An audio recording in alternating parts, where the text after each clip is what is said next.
Actually ఈ కథ 2 years back రాశానండి విత్ డైలాగ్ వర్జన్.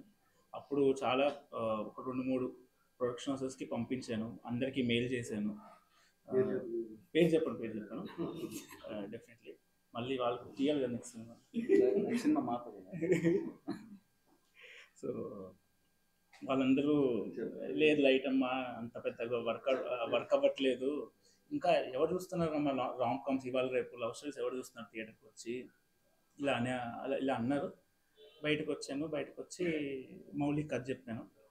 మౌలిక్ బాగా నచ్చింది, సాయన దగ్గర తీసుకెళ్ళాడు, సాయనకు బాగా నచ్చింది, ఆదిత్య వచ్చాడు, అలా ప్రొడక్షన్ స్టార్ట్ అయింది. బన్నీవాసుగా తీసుకున్నాడు, వంశీగా తీసుకున్నాడు. ఈరోజు ఎవరైతే రామ్ కామ్స్ ఎవరు చూస్తున్నారు అమ్మా అనే వాళ్ళ ప్రొడ్యూసర్ పాపం ఈయనకి మెసేజ్ చేశారంట, ఇది ఒక కేస్ స్టడీ అని.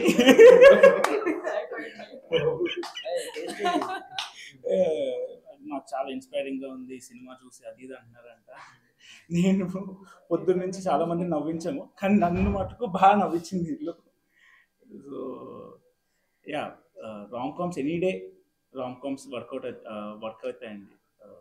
నా ఓన్లీ క్యాలిక్యులేషన్ ఫస్ట్ నుంచి ఏంటంటే, చిన్న బడ్జెట్లో ఒక లవ్ స్టోరీ చెప్తే డెఫినెట్గా వర్కౌట్ అవుతుందని నేను గట్టిగా నమ్మాను. ఫస్ట్ ఫిలిం రామ్ కామే ఉండాలని అనుకున్నాను. సో ఇది వర్కౌట్ అయ్యింది. వీళ్ళు చెప్తుంది మన సరియల్గా ఉంది చాలా. Very happy, people are enjoying it. Thank you so much.